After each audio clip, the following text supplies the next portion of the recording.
We have come here today to mourn a great Kenyan lady, a matriarch in all sense of the word. Phoebe's life is an exemplification of humanism. She ranks among some of the greatest women in the world. So we have come today to celebrate her life, not to mourn. Because at 92, Phoebe has seen it all. She rose from childhood at the time when there's a lot of discrimination against women, and managed against all the odds at that time to secure education up to a high level and becoming a teacher. One of those she taught there in central Kenya was a member of parliament with us, Matere Keriri. Matere Keriri used to tell us how Phoebe used to teach them how to dress properly in those years. She then became the first African woman to become a leader of maendeleo ya wanawake against white women. And when independence came, she was working with the prison department. Jaramogi, as Minister for Home Affairs, was in charge of prisons, made her a superintendent of prisons, became a senior superintendent of prisons. And in that capacity, she helped to develop the Langata Women Prison to create conditions of humanity in the prisons there. And then she worked with children after that. She worked with children and promoted the development of children, orphans, children which were disabled, and so on. That is another contribution that Phoebe made.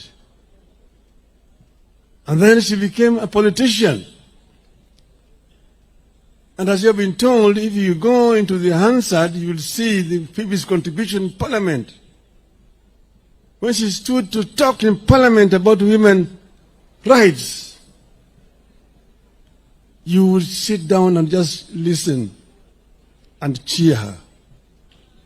She was very passionate about women's rights. She elevated women issues to the national level, and she was fearless. Phoebe was also compassionate. Oburu has told you the relationship between us, our family, and the family of Phoebe. Jaramogi and Phoebe's father, the late Pastor Joel Omer, were the founders of Luo Union East Africa. Jaramogi became the first Kir. Joel Omer became the deputy Kir. Late Mzee Adalo Tuko became the Secretary General of Luo Union. And it is through Mzee Joel Omer that Oburu came to study this other side of Nyanza. We used to meet Phoebe in those years when she was young.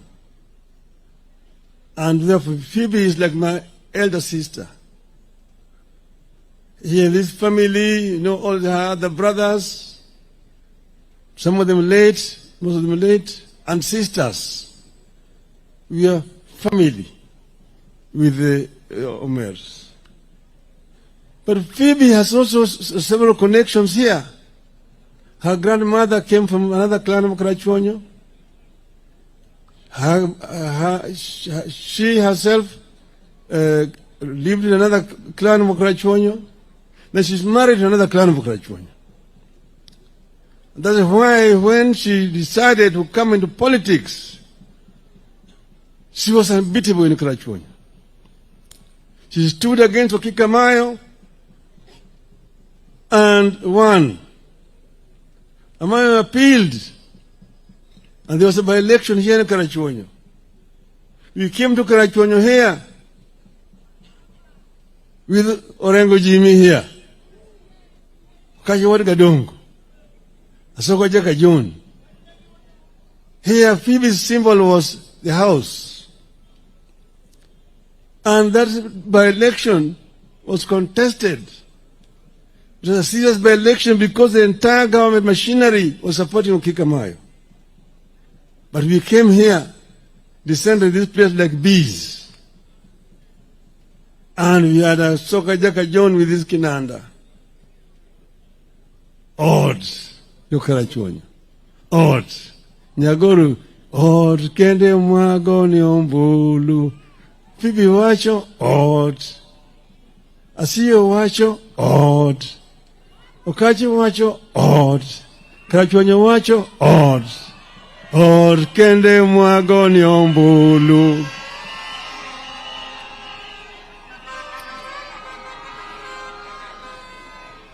She was re-elected resoundingly. And after this momentum that we had gathered here in Karachuonyo, we descended into Ugenya. There was another by-election in Ugenya. And that by-election again, we put Orengo Simba. And Simba also won against another minister, Matthew Sugutu. Then we moved up to central Kenya at that time. We had created a wave at that time, which was very powerful. Phoebe did not let us down when she went to Parliament. She went to Parliament and continued to fight for the rights of Kenyans that we had all been talking about.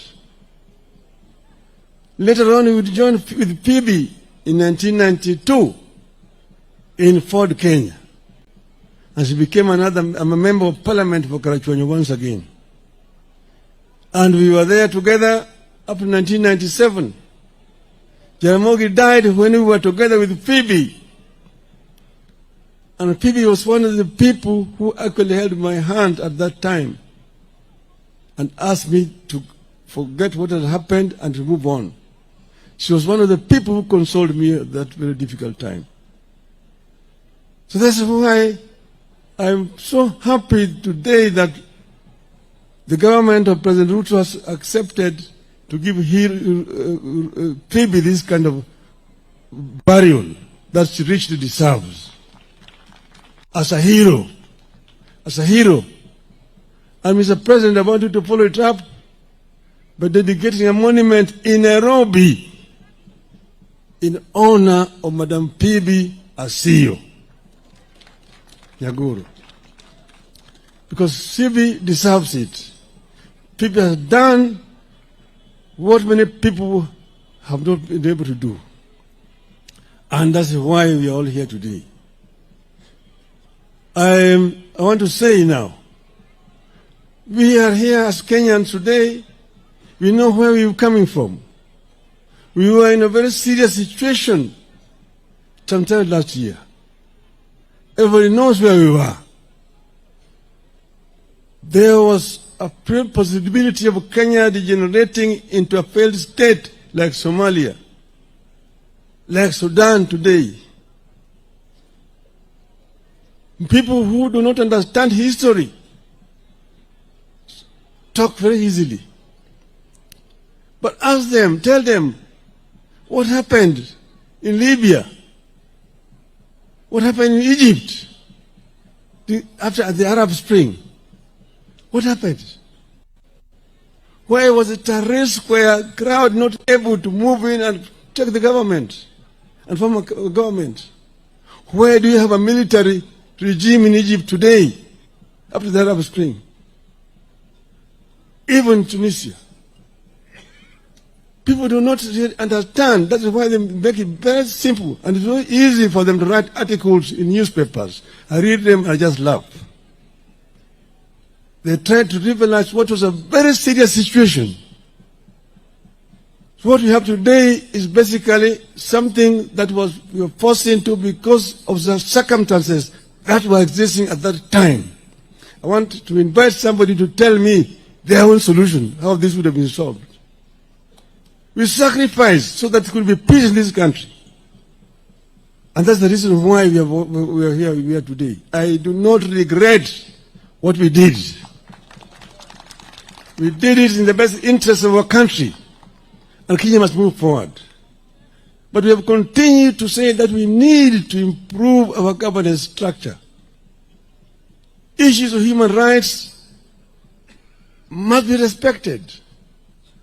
We must ensure that people live well. We must ensure that our people have food, that our people have shelter, that our people have work, that our people, when they are sick, they can be treated, that our children will go to school. This is very, very important to us. This is a very important indeed. And that the cost of living needs to be brought down. And that it must be rule of law. That the security forces are there to protect the people. The police are servants of the people, not masters. The police need to be civil to the population. If you have committed an offense, arrest me. Take me to prison, take me to court, and let the court find me guilty and imprison me. But do not use your own weapon to assassinate me. Don't shoot me. Don't shoot to kill. Don't shoot to kill. Don't shoot to maim. Arrest and charge in a court of law. That's what is called rule of law. And we have sat together and reviewed the MOU that we signed last year, this year. And we have now put together a framework to ensure that the MOU is implemented to the letter. This is going to happen. Those who have been maimed, those who have been injured, those who have been in hospital, and those who have died, the families of those who have died will be compensated. And we said we go back to just not 2024, 2023, 22, we go back to 2017. From 2017 up to date, all those people who have been maimed, who have been killed and so on, the families are going to be compensated. And we have got to put in place a framework for that to happen. Secondly, we have also a structure of how to ensure that the MOU itself is implemented to the full. And that's why next week we are going to have a joint parliamentary group meeting to ensure that our members of parliament implement what we need, put up structures in place so that we can be able to implement what we've agreed on. This is going to happen. So I just want to say, the naysayers, give us space, give us room, and judge us in 2027. And we've said this is going to remain in place up to 2027. After that, we will see where we go to. Even if you are saying one term, so what? It's the Kenyans who will decide the term. And we will see where we want to go. I am confident when that time comes, we will face Kenyans squarely and tell Kenyans, this is why we did ABCD, this is where we want to go. Utasema yako, tutasema yetu. Tuone Wakenya watamini nani. So hivyo mimi sina wasiwasi. Piga kelele. Piga kelele namna hiyo. Weka tu. Kongo hiyo ni kama hiyo ngurumo ya chura. Ngurumo ya chura haizui ng'ombe kunywa maji. Ng'ombe itakunywa maji. We will be able to move beyond 2027. I'm confident we will move beyond 2027. Nobody should try to threaten us. We are Kenyans like you are Kenyans. Don't go and say that Kenyans is sexualized. Sisi ni watu wa bahari. Sisi ni watu wa ziwa, kanda ya ziwa Victoria. Sisi ni watu wa bonde la Ufa. Sisi ni watu wa milima. Sisi ni wa Kenya. All and every Kenyan matters. It's not a question of blood relationship. Oh, our cousins. You're our cousins. You're our cousins. So those are your cousins. Those who are not your cousins, what are they? Are they not Kenyans? Are they not Kenyans? Don't tell us also that there is, the government has got shareholders. Watu wengine wako na share mingi, wengine wana kidogo, wengine hawana shares. Then why are you collecting taxes from those who don't have shares? Why do you tax them? You collect shares, money from them, and you say they don't deserve services because they did not vote for you. Shame on you. Shame on you. We want to live in a civilized society, in a civilized manner, in a humane manner. We want Kenyans to be proud as Kenyans. Kenya is a great country. Kenya is a great country. Kenya can transition to a first world. There's no reason why Kenya cannot move the way Kenyans equivalents have done. We can do it when we create enabling environment for Kenyans to thrive. Kenyans can excel. I've seen Kenyans excel elsewhere. I've seen countries much poorer than Kenya transition and become first world. Korea is one. Vietnam was bombarded by Americans for many years. Nobody believed that people remaining in Vietnam. Today, Vietnam's economy is up there. Energy consumption in Vietnam today is 70,000 megawatts. Kenya is only 3,500. We'll go that route. There are many things that can be done here. When we sit down and plan properly, Kenya will be able to take off. Mr. President, we had Vision 2030. It's not been followed very well. As we now want to work with you, we want to ensure that we bring Vision 2030 back on the table. We also revive the NESC, National Economic and Social Council, so that all those flagship projects that we coined during that time can be revived and make sure that they're all moving together, going in the right direction. This will help us as a country. So I'm saying this as just a Kenyan patriot who is thinking about Kenya. Kenya number one, Kenya number two, Kenya number three. This is where we are. At this juncture now, I also want to congratulate Harambee Stars for making us proud twice. Making us proud. Harambee Stars are showing what other Kenyans do not know exists. And this is the spirit that we want to continue to hail. So, Yathurwa,